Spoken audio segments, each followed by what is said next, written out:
आप सभी को मेरा प्रणाम। RTE राइट टू एजुकेशन के तहत जो इस सत्र में एडमिशन की प्रक्रिया चल रही थी वह इस बार बहुत ही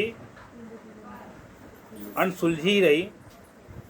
मैं जहाँ तक लोगों का फीडबैक देखा हूँ, बहुत सारे लोग RT का लाभ जो है लेने के लिए प्रयास किए, आवेदन किए, वो कहीं ना कहीं बहुत कंफ्यूज रहे, क्योंकि इस बार बहुत सारे लोग जो है RT का जो आवेदन का प्रक्रिया था उसको समझ नहीं पाए।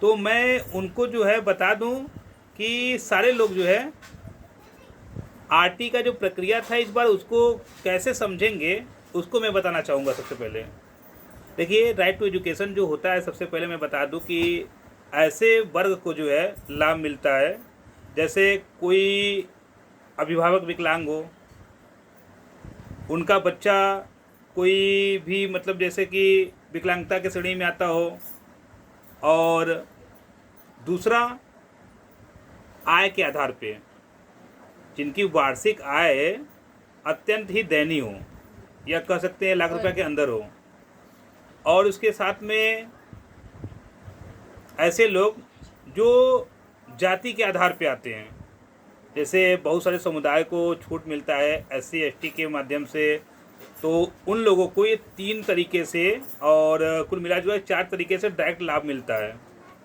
और इस बार जो आवेदन करने का प्रक्रिया था, आप कोटा से अगर आवेदन करते हैं इस तरीके से तो अच्छी बात है, अन्यथा आप जो है कि डायरेक्ट भी अपना आवेदन कर सकते हैं जनरल तरीके से। जैसे आप सभी लोग जानते हैं कि पिछली बार जैसे आवेदन हुआ, इस बार आवेदन करने में बहुत सारी समस्याएं हैं। जैसे कि पहला गवर्नमेंट ने कुछ चेंजिंग लाया तो OTP का माध्यम से, जैसे कि OTP अब आपका आएगा, आधार वेरीफाई होगा, उसके बाद ये आवेदन होगा।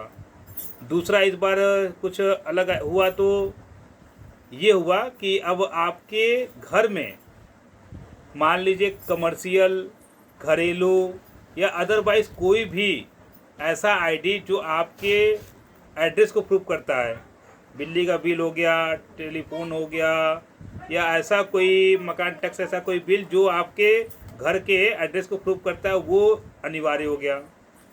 और इसके साथ साथ में एक चीज़ और भी अनिवार्य हुआ है, जो भी व्यक्ति जो है आवेदन कर रहे हैं वे सभी एक बार केवल आवेदन करेंगे।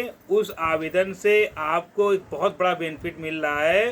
प्रथम श्रेणी के साथ साथ में सेकेंड आप श्रेणी में जब फॉर्म भरते हैं उसमें भी आपको लाभ मिलेगा। मगर कहने का मतलब ये कि सेकेंड श्रेणी में आपको फॉर्म नहीं भरना होगा। और आप जो परेशान होते थे कि नहीं फर्स्ट जनरेशन मतलब फर्स्ट पार्ट में हमारा नहीं निकला एडमिशन में, तो आप सेकेंड भी भरते थे, उसमें भी पैसा देते थे। तो अब ऐसा नहीं है। अगर आपका जो ऑपरेटर है, जो ऑनलाइन आपका आवेदन किया है, अगर अच्छे से कार्य देख रहा है, तो आपका जो है कि सारा कुछ वो खुद देख करके वो सेकेंड विद्यालय जो अगर जगह खाली रहेगा उस विद्यालय को चयन करके आवेदन उसको एक्सेप्ट करके वो आगे प्रक्रिया बढ़ा सकता है। ये एक फ़ायदा हुआ। और इसी तरह से जो कि सेकेंड चरण में मान लीजिए नाम नहीं आता, थर्ड चरण में भी ऐसा ही होगा। और बहुत अच्छा कार्य किया है जिला बेसिक कार्यालय के द्वारा, जो है कि आपका जितना भी विद्यालय है सबको मैपिंग करके एक वार्ड के अनुकूल में सारा विद्यालय को क्रमशः जोड़ दिया गया है। जैसे मान लीजिए कि ईश्वरगंगी वार्ड है, तो ईश्वरगंगी वार्ड में जितने भी विद्यालय हैं सारे विद्यालय को जो है कि व्यवस्थित करके उनको जोड़ दिया गया है, ताकि अभिभावक को खोजना न हो। और एक अच्छी बात है कि आपके वार्ड में जितने विद्यालय हैं आप उसी वार्ड में ही आवेदन कर सकते हैं। और बहुत सारे लोग पहले ऐसा करते थे कि रहते हैं ईश्वरगंगी पे और भरते थे कहीं अदर वार्ड में, तो ये गलत था। और ये अब लाभ हर व्यक्ति को नहीं मिल पाएगा जो पहले लेते थे, क्योंकि बहुत सारे अभिभावक थे जो कि बहुत ज़्यादा जो कि गलत तरीके से आवेदन करते थे। कहीं न कहीं जिला बेसिक कार्यालय के द्वारा और लखनऊ के द्वारा जो है कि इस पर बहुत गहन चिंतन करते हुए इस बार प्रक्रिया को बदलाव किया गया है, और जो बहुत ही अच्छा हम समझेंगे कि प्रक्रिया किया गया है।